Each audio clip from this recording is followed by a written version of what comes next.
Clarice Lispector es una de las escritoras brasileñas más importantes del siglo XX. En 2020 celebramos el centenario de su natalicio. Además de novelas y cuentos, Clarice ha publicado poemas, libros infantiles, crónicas y textos en revistas y periódicos. Además también de haber pintado cuadros y publicado traducciones de clásicos literarios. Su obra es de difícil clasificación. Sus textos están marcados por la psicología y el autoanálisis. En la literatura de Clarice, se puede decir que el ser humano se descubre a sí mismo a través de su voz interior, que cuestiona en todo momento la vida y las razones por las cuales vivir. Nacida en Ucrania en 1920, Shaya Pijansovna Lispector emigró con su familia a Brasil cuando tenía tan solo 2 años de edad. Vivió su niñez en las ciudades de Maceió y Recife, en el nordeste brasileño. Desde muy temprana edad, comenzó a escribir cuentos y pequeñas piezas para teatro. Años después, se fue a vivir a Río de Janeiro, donde estudió en la Facultad Nacional de Derecho y trabajó como periodista. En 1943, Clarice publicó su primera novela intitulada Cerca del corazón salvaje, que recibió muchos elogios de la crítica literaria. A lo largo de más de 35 años de vida literaria, Clarice Lispector publicó 9 novelas y 7 libros de cuentos, entre los cuales clásicos modernos de la literatura brasileña como La hora de la estrella, La pasión según G.H. y Lazos de familia. Sus libros han sido traducidos cerca de 200 veces, en más de 10 idiomas y han recibido numerosos premios literarios. Hoy, 43 años después de su fallecimiento, Clarice Lispector es posiblemente la escritora brasileña más conocida en el mundo. La importancia y la calidad de su obra sigue encantando a todos los lectores y llena a los brasileños de mucho orgullo. En el centenario de su natalicio, la Embajada de Brasil en México tiene el honor de recordar a Clarice y le rinde homenaje no solo como la gran escritora que fue, sino también a la mujer brillante que aún sirve de inspiración a varias generaciones de hombres y mujeres. Brasileña, madre de 2 hijos, judía, intelectual, combativa, inclasificable. Clarice Lispector. Muy buenas noches a todos. Sean todos muy bienvenidos a la sesión de literatura de la Semana Cultural Brasileña 2020, que está siendo realizada como parte de las celebraciones por el 198 aniversario de la independencia de Brasil por la Embajada de México, de Brasil en México. Hasta el 13 de septiembre vamos a tener todos los días una sesión de algún tema relacionado con la cultura brasileña, siempre a las 13 horas, en las redes sociales de la Embajada de Brasil y del Centro Cultural Brasil-México. Yo soy Ana Gilca Duarte, directora del Centro Cultural Brasil-México, y vamos a dar inicio al encuentro de hoy, que está dedicado a la gran escritora brasileña Clarice Lispector. Para hablar de esta gran escritora que cumpliría 100 años este año, tenemos el agrado de recibir a nuestras invitadas, la doctora Leticia García, la doctora Nadia Gottlieb, la doctora Rocío Martínez Velázquez y la doctora Judith Rosenbaum. Quisiera agradecer a nombre de la Embajada a todas por aceptar nuestra invitación. Para nosotros de verdad es un gran honor contar con su presencia. Muchas gracias. Muchas gracias. Estaremos hablando el día de hoy en portugués y en español. Dividimos esta sesión en 4 bloques, en donde hablaremos primero de quién fue Clarice Lispector. Después hablaremos sobre la producción de cuentos de esta autora. Enseguida hablaremos de la recepción de su obra en Latinoamérica y en especial en México. Y al final hablaremos de las lecciones y el legado de Clarice Lispector para la literatura. Para empezar, en el primer bloque vamos a tener la presencia de la doctora Nadia Gottlieb. La doctora Nadia es docente del programa de posgrado de Letras de la Universidad de São Paulo, es crítica literaria y es autora de la biografía y de la fotobiografía de Clarice. Doutora Nádia, muito bem-vinda. Nós gostaríamos que a senhora falasse em linhas gerais sobre, nos contasse quem foi e quem é Clarice Lispector. Boas noites. É um prazer estar aqui com vocês, eu agradeço o convite que me fizeram e eu digo que eu considero um tanto difícil falar de Clarice Lispector, porque eu acho que há muitas Clarices. E fico pensando, falar da Clarice romancista, a Clarice que escreveu contos, que escreveu crônicas, literatura feminina, cartas e etc. Né? Então, o que eu gostaria, nesses primeiros minutos, era de fazer uma apresentação da Clarice no sentido de inseri-la nos diversos caldos de cultura que acabaram alimentando a literatura da Clarice. Como vocês sabem, ela veio da Ucrânia, de uma família judia, e veio porque a família teve que sair por causa dos pogroms, que, de certa forma, representavam uma catástrofe lá naquela época da Ucrânia. E passaram por muitos sofrimentos ao longo da viagem, atravessando a Europa para chegar à Alemanha, onde pegaram um navio para chegar, então, no Brasil, no Nordeste do Brasil. Viveram ali em Maceió, quando Clarice tinha 14 anos, já sem a mãe, que morreu quando ela tinha 9 anos. Então, com o pai e as irmãs, então, eles se mudaram para o Rio de Janeiro, onde ela teve a oportunidade de conhecer vários jornalistas e escritores.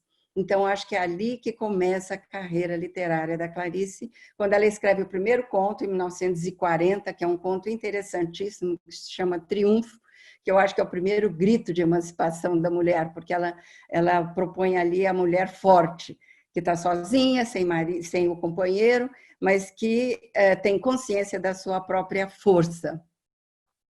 E depois, então, viveu no Rio, e até que se casou e viveu 15 anos no exterior. Primeiro em Nápoles, em plena Segunda Guerra. Veja só o que teria sido uma judia, que não podia dizer também que era judia, nem ela se importava com isso, de acordo com os vários depoimentos que eu recebi, e ali perto dos nazistas, que estavam ali no norte da Itália. Não deve ter sido fácil também. Depois ela se mudou para a Suíça, morou também na Inglaterra e 7 anos nos Estados Unidos, onde foi muito amiga da Mafalda Veríssimo e do Érico Veríssimo, outro grande escritor nosso, brasileiro. Aí voltou para o Rio, em 59, e ali viveu até 9 de dezembro de 1977. Então, o que essa Clarice propõe para a gente? Uma total revolução.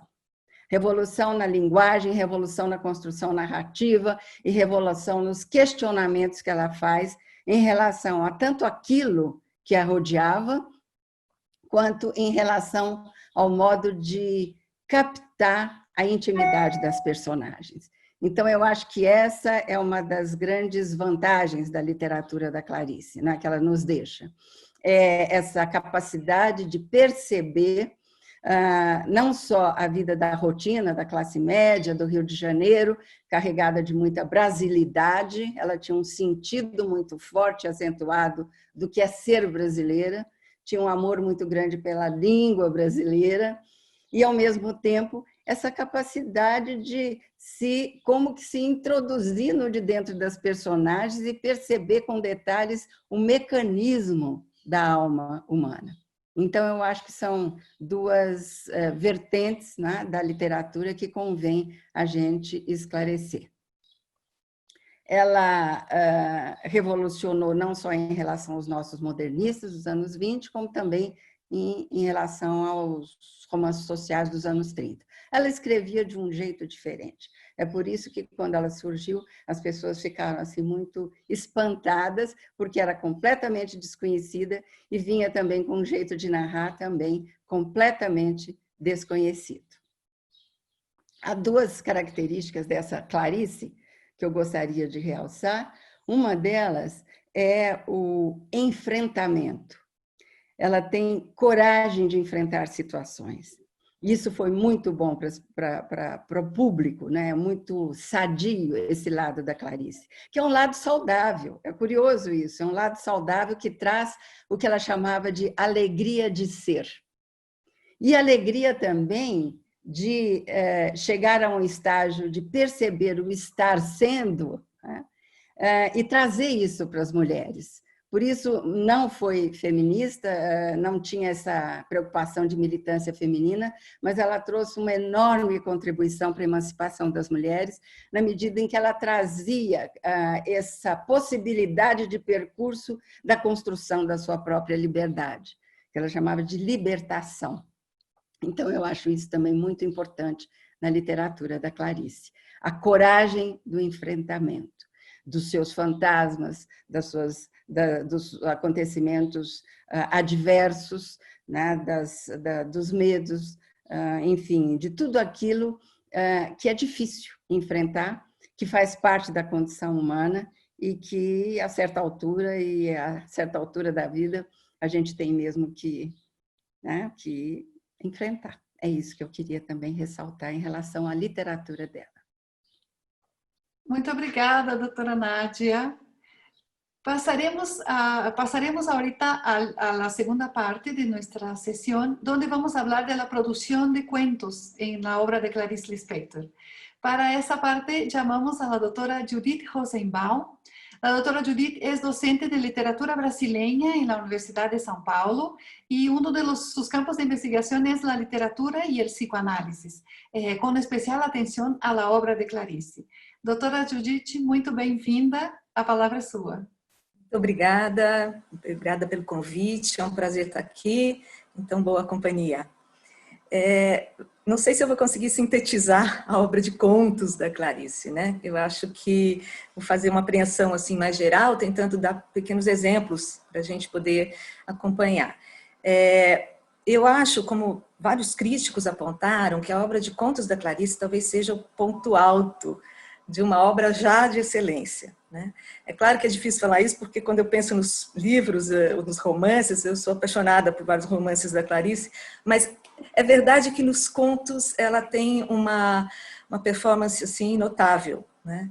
Realmente é extraordinário, assim, onde é que ela levou o gênero conto, ainda que a gente perceba que a cada livro outras dimensões estão sendo trazidas, outros focos vão sendo colocados, mas me parece que o fato de ser condensado, breve, ela atinge com mais intensidade certos núcleos que são recorrentes na obra dela inteira. A gente vai encontrar essas temáticas acontecendo nas crônicas, nos romances, nos contos. É uma grande espiral que vai retomando temas e procedimentos de linguagem, né? Então, para a gente tentar olhar assim mais sinteticamente, que núcleos seriam esses, né, que estão nos contos desde o primeiro livro, Laços de Família, se adensando depois em Legião Estrangeira, né, caminhando para livros talvez mais estranhos, como Via Crucis do Corpo, né, que são livros que no começo chocaram mais ainda o público. Ela trazia outras classes sociais, né, à tona, enfim. Mas tudo isso dentro de vamos dizer, de núcleos muito poderosos da obra. Eu diria que o primeiro é nada mais, nada menos do que a busca do sentido da vida, ou talvez a falta de sentido da vida. A Clarice nos trouxe muito fortemente essa percepção e essa perplexidade das personagens dela, tanto as mulheres quanto os homens, embora as mulheres façam a maioria das personagens, né, na obra da Clarice, mas esse momento em que elas esbarram com uma espécie de sem sentido da existência. Né? É como se a existência de repente surgisse em momentos muito breves, fugazes, imprevistos e às vezes assim insignificantes, né? Momentos de vida, você cruzar uma esquina, dobrar a esquina, esbarrar no corpo do outro, no táxi, né? São momentos assim muito breves e prosaicos, mas através desses momentos que são de todos nós o tempo todo, né? Alguma coisa vinha à tona, alguma coisa surgia para essas personagens e mostrava justamente essa ausência de lógica, esse mundo muitas vezes absurdo, em que a gente vive como se tudo estivesse, né, muito organizado, muito acomodado, muito consolidado. Eu acho que esse é um ponto muito forte para mim na obra da Clarice, né? Esse momento em que a gente sente a falta de garantias, de certezas, né, de segurança. E eu acho que isso é um mecanismo recorrente na obra dela e de desalienação. É como se aquilo que até então a gente levasse de uma forma, vamos dizer, mais anestesiada, né, mais automática, de repente houvesse uma parada, né, uma parada significativa, potente, em que algo se desvelasse. Né? E aí, enfim, as personagens iam ter que lidar com isso, né? Esse confronto que já foi aqui apontado. Então, acho que a primeira coisa é essa ideia de que a Clarice mostra para a gente, desde o primeiro conto de Laços de Família, em Devaneios, né? Embriaguez de uma Rapariga, passando por Amor, que eu acho que é um conto matriz da obra, para mim é um conto matriz da obra, quando ela coloca a Ana diante de algo ínfimo e que abre uma senda, né, uma fissura naquele mundo que ela tinha construído até então. E aí ela percebe que ela deixou para trás algo que ela nomeia como felicidade insuportável. Então ela construiu uma vida mais arrumada, mais protegida, mais defendida. Para mim, esse é um cerne muito importante na obra da Clarice, quando as coisas se desmontam. Se desmontam não é só para o pior, se desmontam inclusive para grandes revelações, né? Para grandes descobertas em meio a esse cotidiano. Então, essa ideia de fissura, cisão, na ideia de um sujeito muito seguro de si, eu acho uma grande contribuição da Clarice nos seus contos e que também vai, como eu disse, se desdobrar nos romances. E aí, eu acho que a gente pode passar para o segundo ponto, que tem a ver com essa busca de sentido ou de não sentido, que é como a Clarice traz para nós os processos pelos quais construímos a nossa subjetividade no mundo. Então, a relação entre o sujeito e a cultura, o sujeito e a sociedade, o sujeito e a família, né? O sujeito e a religião e as suas crenças, enfim, como é que o sujeito humano foi se constituindo, se assegurando de certas verdades e que ela põe isso a nu para nós. Né? Ela nos confronta com essa nudez e talvez a gente não saiba tanto sobre a gente mesmo como a gente supõe. Né? Então, nesse sentido, ela nos, vamos dizer, nos traz uma espécie de, já foi muito comentado pela crítica, um estranhamento diante do mundo. Isso é muito típico dos contos da Clarice. Começa lá nesse conto Amor, ela vai, a partir de um cego mascando chiclete no ponto do bonde, ela vai viver um enorme transe, né? Um estado de graça.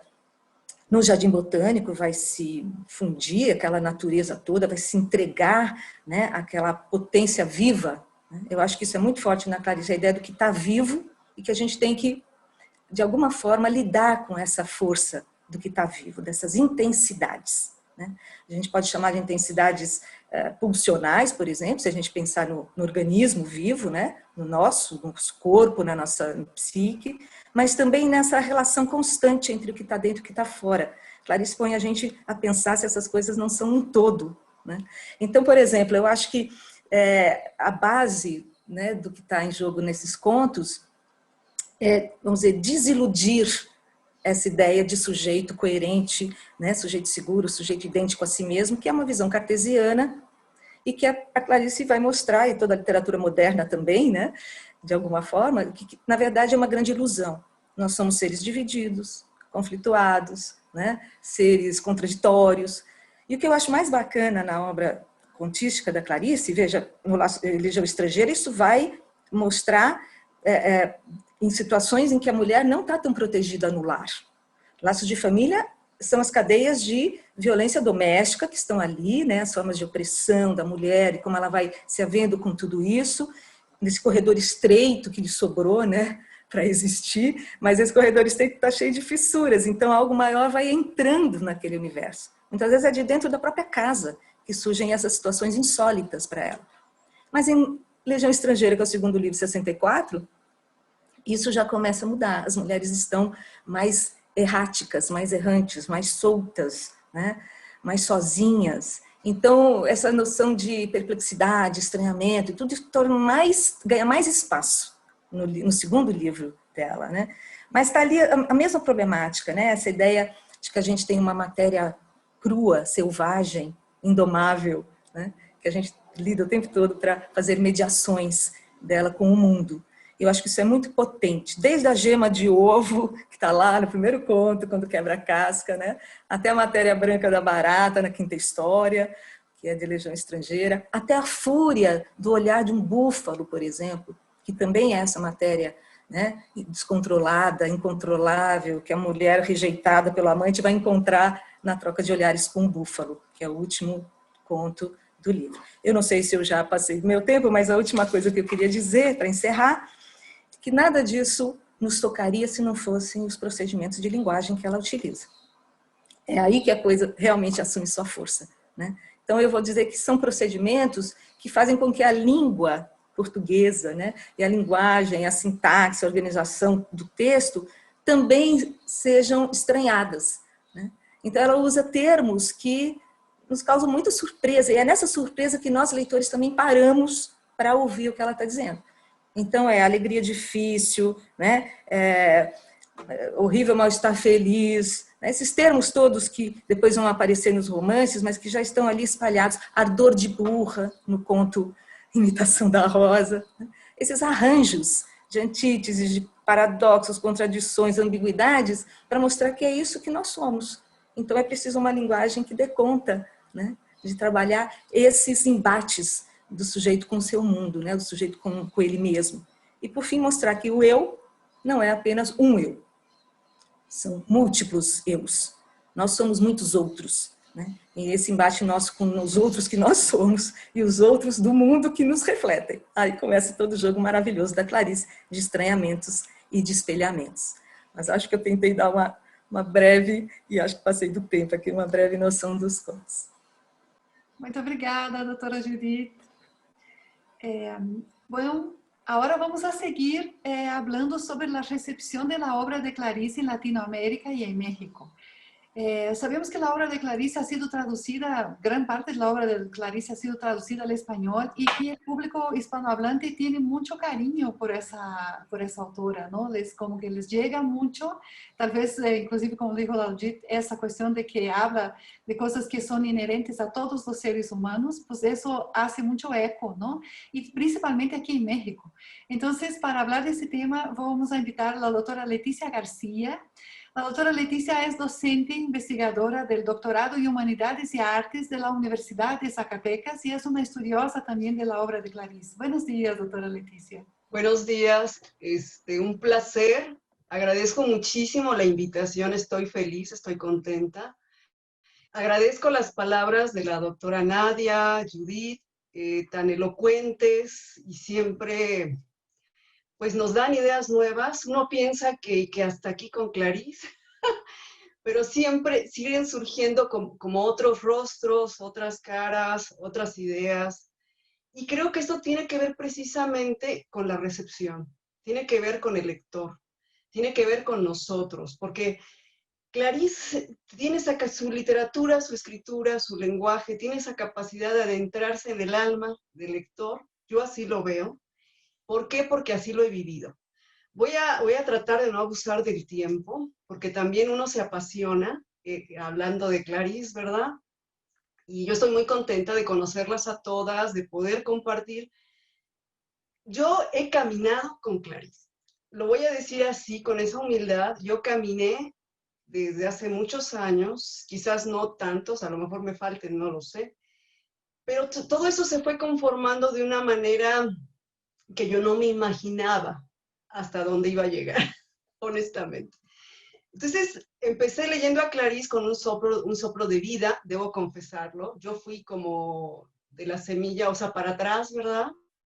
Pero la fui conociendo poco a poco hasta que tuve la fortuna de mi perseverancia, creo es, y mi pasión por Clarice Lispector. Lo voy a decir así para decir algunas cosas puntuales.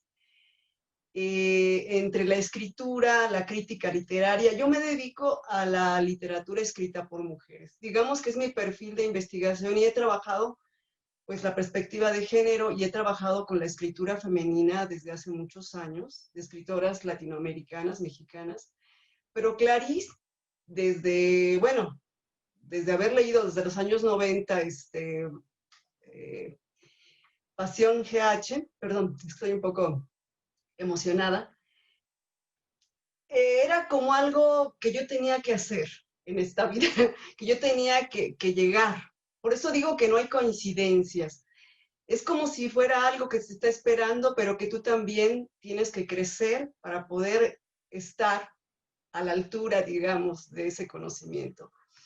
Y en ese sentido, bueno, pues yo publiqué 2 ensayos de algunos libros de Soplo de Vida, de Agua Viva, el libro de los placeres, Aprendizaje o Libro de los Placeres, etcétera, de Via Crucis do Corpo. Y entonces, poco a poco, fui leyendo más, fui leyendo sus cuentos, las crónicas. Tuve la oportunidad, y lo quiero puntualizar, también de una obsesión, porque eso fue ir a buscar el manuscrito de Un Soplo de Vida. Entonces, en el 2014 yo me propongo ir a los archivos de Ruy Barbosa. Estoy allí, me reciben maravillosamente, conozco a Eliane Vasconcelos, a otras personas que vinieron a México, que ya quiero citar sus nombres, pero me voy a llevar Felipe Díaz Trota, Claudio Vitena, etcétera, Teresa Montero. Entonces, en ese viaje, yo conozco a mucha gente. Entonces, ese camino fue recorriendo así desde 2014 para acá, entre la escritura, la publicación de 2 ensayos. Pero entonces lo que veo como un punto importante que me llevó a pensar en la recepción en México de Clarice es hacer un coloquio que se hizo en el 2018, que organicé en el 2018, que llevó por título Autoría, Representaciones y Recepción en la obra de Clarice Lispector. Entonces, se centró muchísimo, o sea, fue abierto a otros temas, porque Clarice da para mucho, como hemos visto, a partir de sus obras, de sus temas, sus personajes. Es decir, es un universo, no es un mundo, es un universo hablar de su obra, y nos podemos llevar mucho tiempo, pero se centró una parte importante en este encuentro, en el lenguaje, porque se habló, bueno, a las personas que vinieron de Brasil, Eliane Vasconcelos, Felipe Díaz Trota, que dieron las conferencias magistrales, pues hablaron en portugués. Entonces, para mí era realmente establecer un encuentro entre Brasil y México. Y un encuentro porque yo soy como muy aferrada de que en México nos hace falta tener en la currícula materias de literatura brasileña. Entonces yo, humildemente, en una universidad pequeña, en la Universidad Autónoma de Zacatecas, desde el programa de maestría y doctorado, pues he trabajado esta escritura femenina, he trabajado dar a conocer escritoras, y bueno, este coloquio internacional que se realizó en el 2018 aquí, fue una manera de impulsar la lectura, de dar a conocer a Clarice, pero también de trabajar la recepción. Y surgieron cosas maravillosas. Porque la gente que se invitó, la gente a convocatoria, la gente que llegó, fueron varios investigadores, de Brenda Ríos, las personas que ya he mencionado. Otra persona que publicó ya un libro en México, que es un libro también muy importante, Emiliano Mastache, que él hace un estudio de la hora de... es que me confundo entre decirlo en portugués, la hora de la estrella.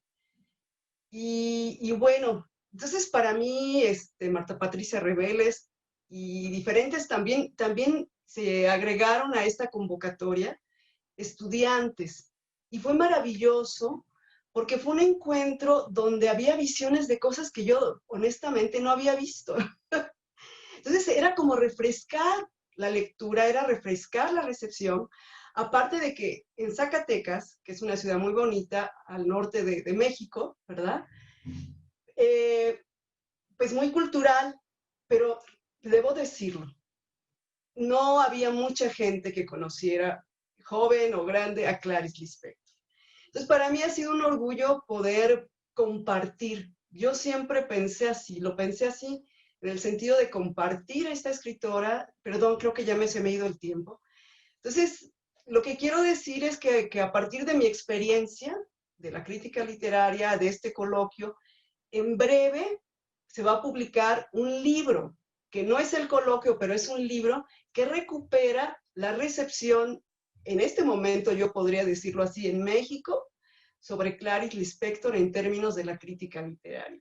Entonces, este libro para mí, pues da mucho para decir. Voy a detenerme aquí porque no sé cómo está mi tiempo.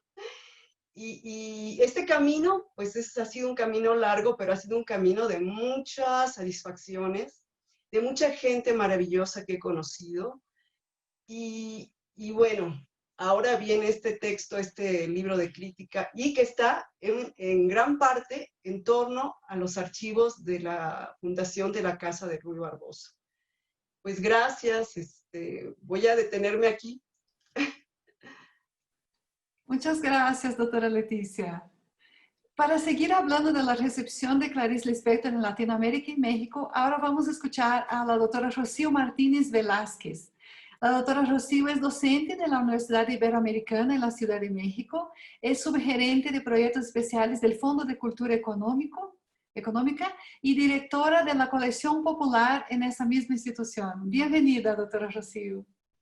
Muchísimas gracias, Ana, por la invitación a la embajada. La verdad es que estoy encantada escuchando. Me gusta mucho la idea de bilingüe porque en verdad el portugués se oye hermoso y creo que así poniendo atención, espero haberme enterado de todo. Las participaciones de Nadia, de Judith, la de Leticia, que estuvo muy, muy emotiva, porque justamente Clarice creo que hace ese efecto, ¿no? Ese es uno de los primeros efectos de la recepción. Clarice no la puedes entender sin ella misma, sin su figura, sin su personalidad, ¿no? Es como toda la obra, y toda la obra además se relaciona, y además es la fascinación por ella, ¿no? Por esa mujer, fascinación que causó también en su tiempo, en un tiempo donde no había otras escritoras, ¿no? O sea, había muy pocas mujeres en el panorama literario y mujeres que desde muy joven, ella obtuvo el premio, ¿no? Cuando tenía 23 años por Corazón Salvaje, pues empezar a destacar por su escritura. E incluso siguiera un camino, digamos, de alguna manera tradicional, de casarse, de tener hijos,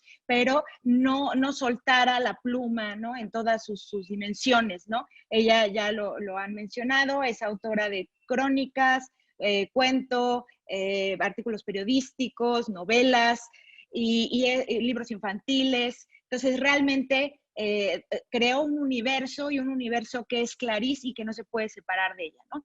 Para nosotros, desde el Fondo de Cultura Económica, hemos emprendido desde hace unos años, justamente para conmemorar los 100 años de su nacimiento, la tarea de publicar toda su obra, ¿no? Vamos a publicar todas las crónicas, vamos a publicar las novelas en 3 volúmenes y vamos a publicar, que ese es un inédito, digamos, solo se ha publicado en inglés en el Reino Unido y en Estados Unidos, los cuentos completos, sus 85 relatos en un mismo volumen, y además en ese orden cronológico que justamente podemos ver cómo los personajes y cómo cada uno de los relatos es un espejo de Clarice, ¿no? Entonces, cuando Clarice es joven, sus personajes son jóvenes y diferentes situaciones, ¿no? El alcoholismo, la locura, ya hablaba muy bien la doctora Judith sobre todo este universo, ¿no? Sobre los lazos de familia, pero de pronto Clarice se casa y entonces sus personajes también se casan, ¿no? También tiene un matrimonio, también se separa y también sus personajes entran en ese universo, ¿no? Y cuando ella envejece y el cuerpo se desgasta, sus personajes también lo hacen, ¿no? Entonces es una maravillosa radiografía de esta autora que es una figura fascinante, ¿no? Y creo que esos son los efectos. Por ahí hay en un artículo estaba leyendo que cuando estaba en el hospital, que ya estaba a punto de morir, ella dijo, se va a morir mi personaje, ¿no? Creo que eso es una estampa muy significativa, muy pintoresca de lo que significaba para Clarice la escritura, ¿no? Y justamente por eso también, por ejemplo, en las crónicas uno las puede ir leyendo, ¿no? Estamos ahí recopilando pues todos los artículos que publicó en el Diario de Brasil en algún momento, y muchas veces vas leyendo eso y te das cuenta que son espejo de algunos de sus relatos, por ejemplo, o sea, y de algunas gérmenes de algunas de sus novelas. Entonces, creo que ver la vista panorámica de la literatura de Clarice nos da justamente el espectro, ¿no? En el caso de los cuentos, en la edición, conservamos el prólogo de Benjamin Moser, que es este biógrafo de Clarice, biógrafo estadounidense, que va justamente hablando de la maravilla que despliega el tener todo el panorama de los cuentos por orden cronológico, incluso los que se encontraron después de que murió Clarice, póstumos. Se encontraron en estado fragmentario y ahora se han recogido en esta edición, desde el primero que escribió cuando tenía 19 años, ¿no? Hasta los 56 años que murió. Y eso también nos da cuenta de que Clarice nunca dejó de escribir, ¿no? Que esa también es una cosa maravillosa. Incluso en momentos de crisis que también tuvo en su vida, ¿no? Toda esta idea de su lado místico, su lado cotidiano, su lado de la locura, ¿no? Para muchos lectores creo que es un reto, ¿no?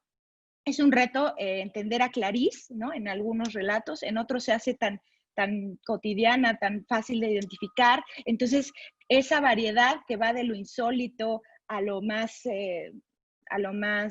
cotidiano, a lo más cercano, creo que hace que tengamos muchas posibilidades. O sea, ya la doctora Leticia habló muy bien de la recepción y yo más bien voy a ser alguien que pueda apoyar la recepción gracias a estas obras completas que van a estar en el fondo. Desafortunadamente por la pandemia queríamos tener toda la obra para este año, pero bueno, tenemos muchísimos retrasos de producción, pero por lo menos tendremos el volumen de novelas, el primero, y el volumen de cuentos completos. Nos interesa mucho que esos cuentos estén circulando justamente porque es una cosa inédita, algo que no se ha hecho en español, que de hecho en portugués no se ha hecho, ¿no? Entonces, creemos que eso es una oportunidad y además con nuestras políticas de precios bajos y que se hagan más asequibles, queremos hacer una muy buena promoción y poner al alcance de nuevas generaciones o simplemente lectores que quieran acercarse a la obra de Clarice desde esta visión tan panorámica y desde esta fascinación que es espejo de la escritora.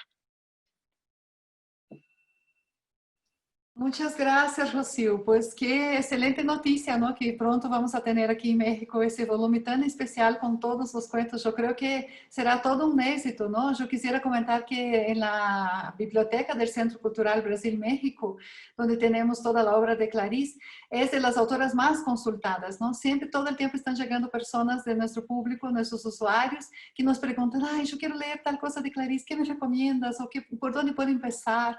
Entonces, sí tiene un público bastante, e inclusive son personas muy jóvenes, ¿no? Nos recibimos usuarios que son personas bastante jóvenes y que están interesadas, ¿no? Por la obra de Clarice. Entonces, yo creo que sí será un gran aporte ese que el Fondo de Cultura Económica va a hacer para que apoyemos en la difusión de la obra de Clarice aquí en México. Muchas gracias, Rocío.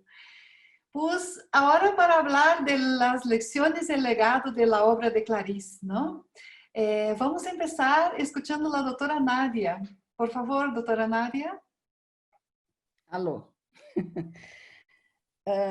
O legado é muito amplo e diversificado.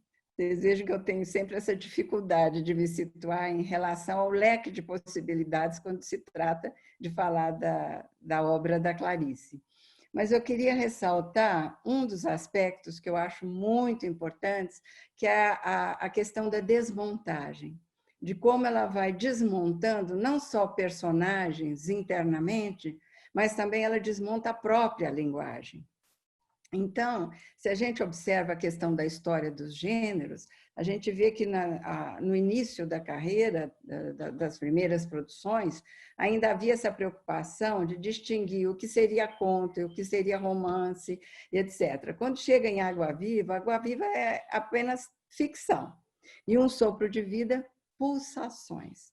Então, eu acho que tem muito a ver com aquilo que ela produz, né? Com aquilo que ela constrói no cerne mesmo da própria linguagem, né? Ela vai desmontando essa classificação canônica da divisão entre gêneros narrativos. Eu acho isso muito importante. E ela levou a um extremo tão grande essa capacidade de testar a potencialidade da linguagem como um elástico que vai esticando até onde é possível, que a certa altura um dos críticos nossos perguntou, e agora, Clarice, depois que ela escreveu Água Viva?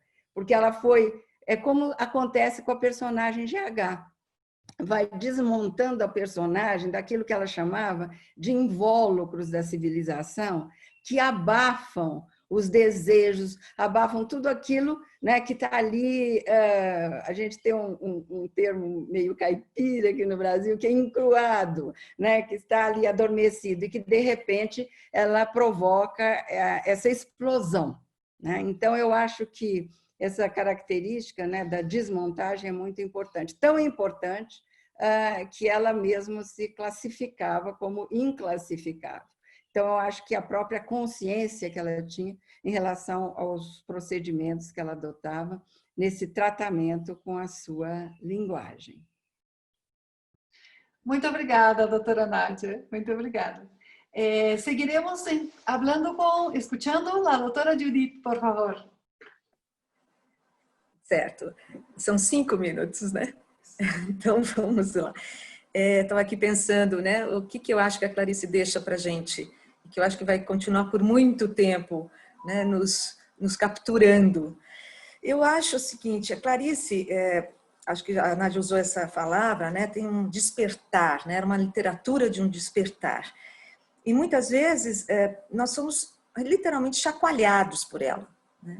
Eu acho que ela tem uma força de nos deslocar de certos lugares assegurados, né? A gente está bem acomodado numa certa visão das coisas e vem lá a Clarice, revira tudo, põe tudo de perna para o ar, o que a gente achava que era o bem vira o mal, o que a gente achava que era o mal pode ser o bem, enfim, aqueles lugares consagrados, né, da cultura são de fato assim, implodidos dentro da gente, e eu acho que isso muda a percepção das coisas, ela nos leva a isso. Grandes autores fazem isso com a gente, né? Nos levam a olhar o mundo de um modo totalmente outro, e perceber que aquilo que era tão familiar para nós e que por isso era quase banal, assume uma força imprevista. Isso não é pouca coisa, né? Quer dizer, é um jeito de assim, modificar formas de atuar, porque mudar a visão do mundo, mudar a visão das coisas a partir de uma linguagem nova é mudar a sua ação, né? Quer dizer, mudar a sua forma de viver e de interagir com as pessoas. Portanto, é uma forma revolucionária, de fato. E eu acho que no caso da Clarice a coisa é mais radical, porque ela desaliena, ela nos tira desse lugar de, como ela fala, né, sonsos aqui, não sei qual é a palavra em espanhol, né, essa sonsice, né, esse jeito assim meio de a gente achar que não é com a gente, né, e tá sempre fora da gente, não implica a gente. A Clarice quer nos implicar, ela quer nos comprometer. Isso eu acho uma força profunda da obra dela. E essa ideia, né, de que ela desanestesia os nossos sentidos, porque ela tira a gente do automatismo, esse é um legado forte da obra dela.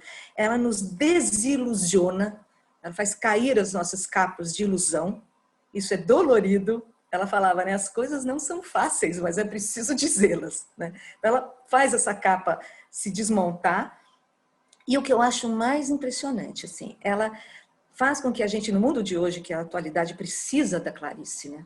Porque ela leva a gente a desbanalizar certas coisas, né? Desbanalizar a violência, a barbárie, sabe? As questões do plano da ética, da política. Ela mostra que, na verdade, a gente tem dentro e na relação com o fora muita perversidade, muita violência, né? A Clarice põe a nu tudo isso. Então, ela é uma autora de potencialidade transformadora, porque ela fala, olha, se isso não for conhecido, né, se não for possível da gente ter uma relação com as nossas faces mais sombrias, mais de uma ordem da negatividade, como vamos superar isso?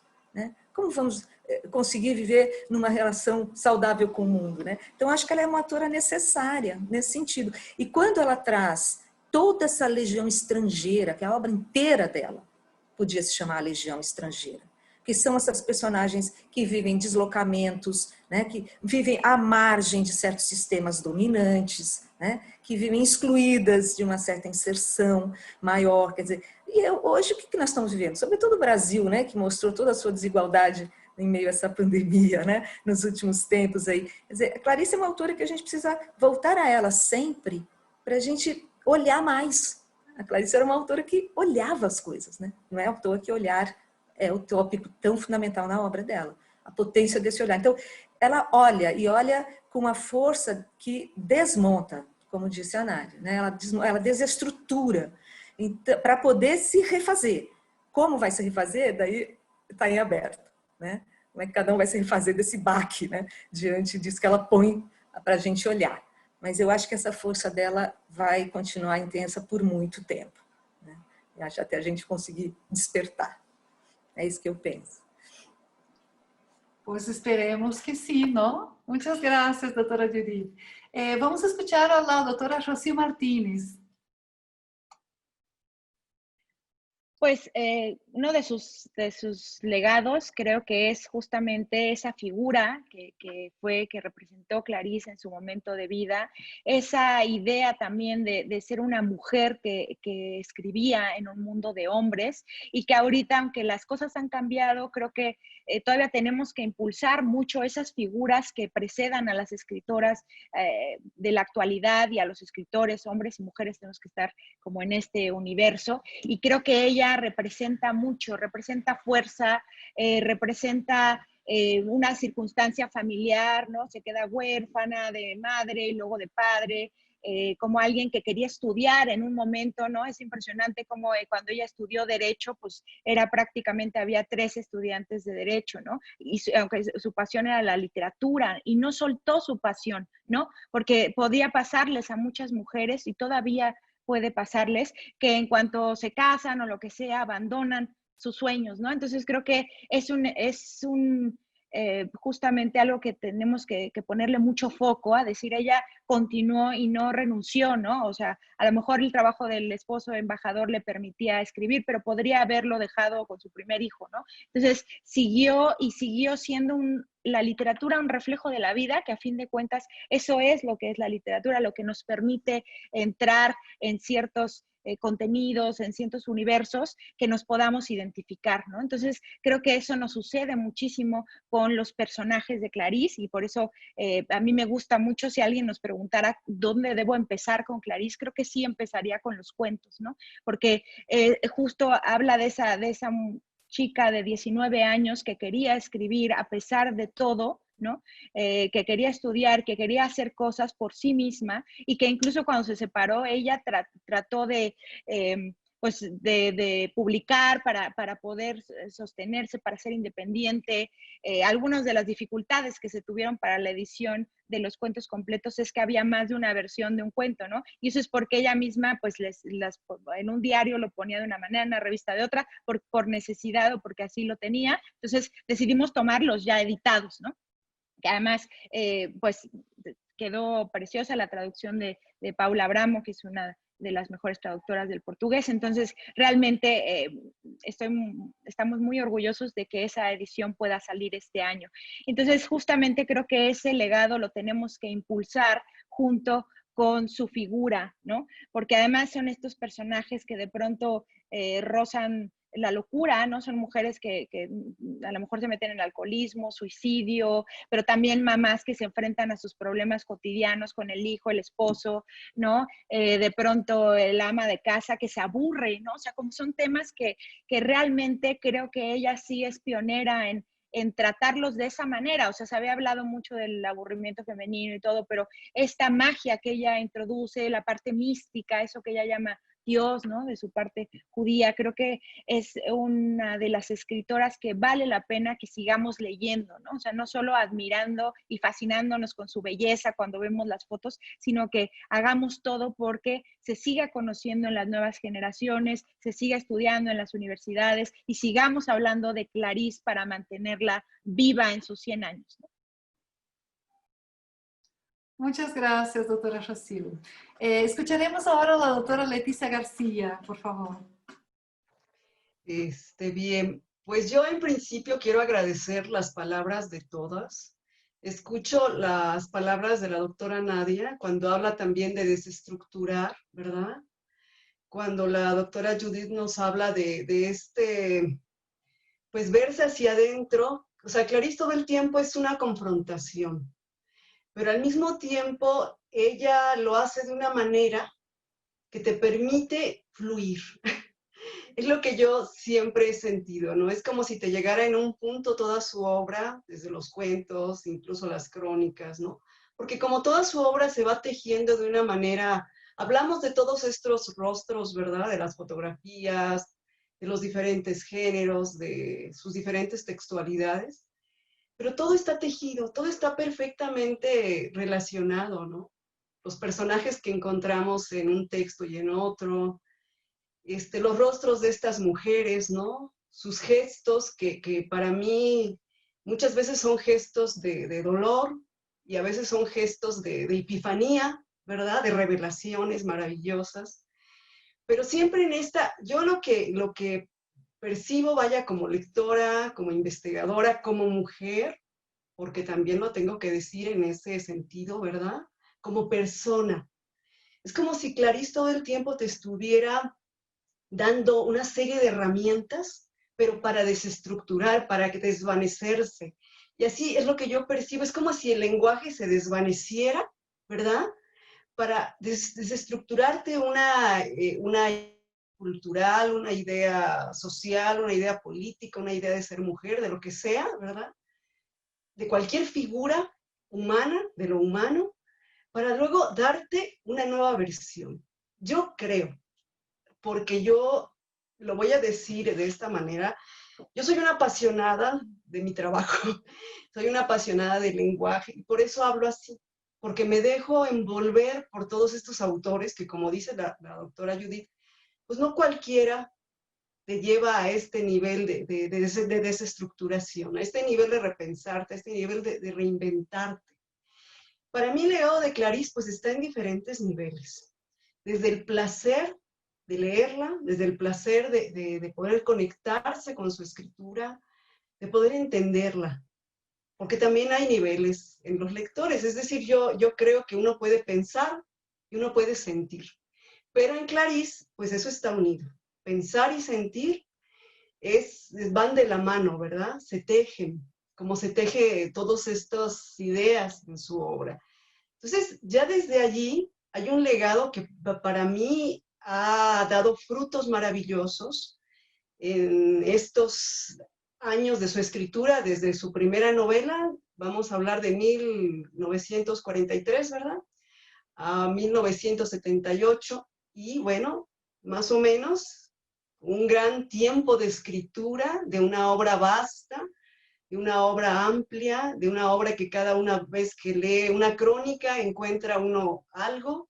Cuando lees las cartas, ¿no? Yo estaba pensando, Dios, cómo sintetizar, qué es lo que me está costando hacer, porque palabras me sobran, pero cómo sintetizar el legado. Este legado del placer de leerla, el placer de conocerla, de poder entender qué es lo que ella nos está queriendo decir. Porque, bueno, a veces hay más lecturas más ingenuas, depende de quién está leyendo, ¿verdad? Lecturas con más competencia, yo qué sé. Todas para mí son válidas, todas. Yo he aprendido en este camino, por eso dije que era un camino. Desde un congreso al que asistí en Barcelona, que fue el primer trabajo que presenté de Clarice en 2014 en Barcelona, que conocí una investigadora de México, que luego me fui a Brasil y conocí un mundo de investigadores, que ahora las conozco a todos ustedes. Y también, bueno, parte del libro que va a ser Claire Barín, con quien he estado también escribiendo, y estoy muy contenta. Yo aprendí que leer a Clarice, conocer su obra, conocer su persona, era entender de alguna forma ese término que escuché cuando fui en mi segunda estancia al Ruy Barbosa en el 2016. Fui a otra estancia allá, os claricianos. Yo fui aprendiendo palabras, fui aprendiendo vocabulario en mi portuñol, ¿verdad? Y fui conociendo personas, fui conociendo investigadores, pero estas personas que se llaman a sí mismos claricianos, fui entendiendo por qué. Es decir, no es solo una palabra, sino es este poder de atracción, creo que se puede aplicar aquí, este poder de atracción de la palabra.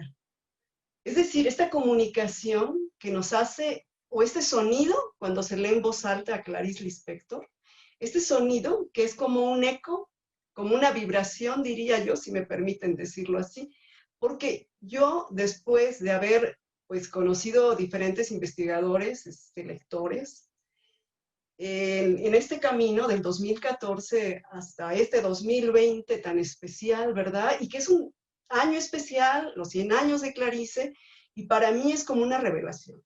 Bueno, después de este largo camino y de conocer a muchos clariceanos y de ir aprendiendo con Clarice, yo creo que todavía queda mucho que compartir hacia el futuro de esta gran escritora. Y creo que aún las lecturas o las ondas de recepción, digamos, de generaciones y de recepciones nuevas, tienen mucho que decir todavía. ¿Por qué? Porque yo descubrí, creo, que Clarice nos da todas las herramientas, nos da imágenes, elementos, personas, pero que el lector es como si fuera esa otra parte o ese puente que construye una nueva versión y una nueva visión de los textos de Clarice. Yo lo digo de esta manera porque así lo percibo después de este libro que está pronto a salir, espero, y de cómo surgieron lecturas que yo no había pensado y cómo su obra, sus cuentos, sus personajes, este Brasil que ella nos hace sentir, este Brasil, otra palabra que me viene es reinventarse. Y para mí, a mí me viene ahorita muy bien en este 2020, que nos estamos reinventando, ¿verdad? Como personas, en nuestras relaciones con los demás, con la familia, con nosotros mismos. Entonces, yo siento que Clarice Lispector invita a través de sus palabras, de sus imágenes, de la desestructuración, a reinventarte. A pensarnos como mujeres distintas, ¿verdad? Como mujeres que podemos lograr todo eso, lo que ella enfrentó. Y bueno, y el camino es un camino arduo, es un camino de introspección, pero es un camino también de placer, del placer de disfrutar ese lenguaje. Entonces, bueno, espero, siempre me extiendo un poco, pero yo agradezco muchísimo el poder estar aquí y el poder decir mi punto de vista, ¿no? Mi perspectiva, mi sentir respecto a la obra de Clarice. Hace un momento cuando hablaba la doctora Nadia también y la doctora Judith, o sea, los lugares, cuando yo visité su departamento, bueno, no entré, ¿verdad? Pero su departamento, el que fue su departamento en Leme, y tuve la oportunidad de caminar por esa playa donde está ahora la estatua, el jardín botánico, no sé, y me gustaría terminar cuando yo tuve la oportunidad de ver los documentos, cuando vi un soplo de vida, pulsaciones, perdón mi portugués, un soplo de vida, pulsaciones, ahí para mí fue una desestructuración completa, completa, de haber leído el texto, haberlo trabajado y luego obsesivamente ir a buscar ese documento que encontré en el instituto, ay, se me olvida ahora, porque no es el Río Barbosa, es el que está en la Gavia, bueno, que está en la Gavia, ahorita lo recuerdo, Moreira Salles, sí.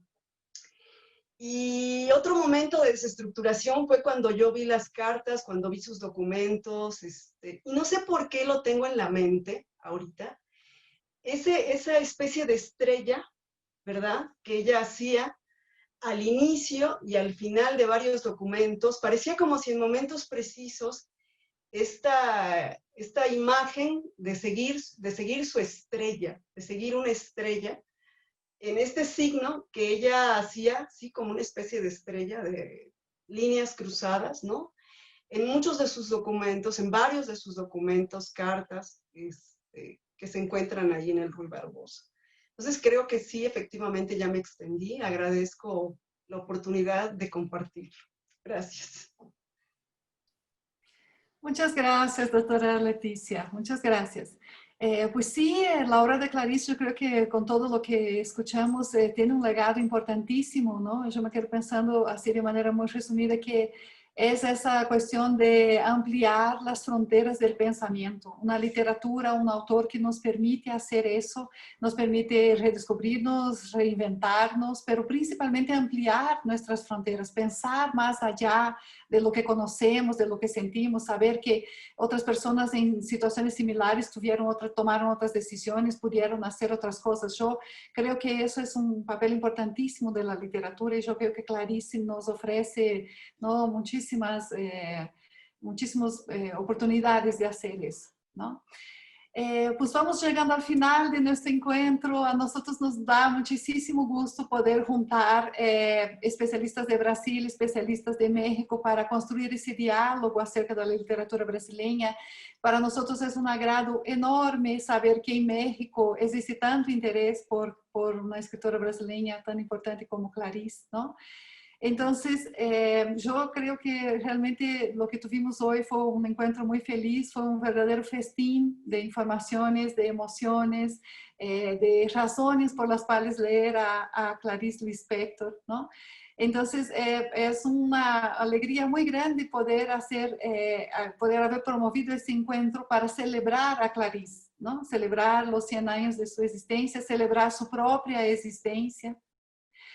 Y hacer eso pues dentro de un conjunto de otras acciones que tienen que ver con la difusión de la cultura brasileña en una celebración que también es la celebración de la independencia de Brasil aquí en México.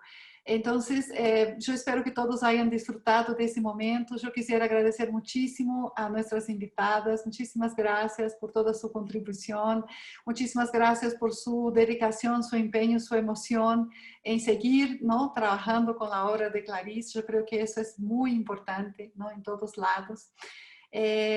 También a nombre de la Embajada de Brasil quisiera agradecer su presencia, quisiera agradecer la presencia de todos que estuvieron con nosotros esta noche, todo el público que nos acompañó. Quisiera invitarlos a que nos sigan acompañando en esa Semana de Cultura Brasileña 2020. Siempre estaremos aquí hasta el domingo 13 a las 13 horas en las redes sociales de la Embajada. Y sería eso. Muchísimas gracias. Muy buenas noches a todas. Buenas noches, gracias. Muchas gracias. Buenas noches. Gracias. Buenas noches a todos.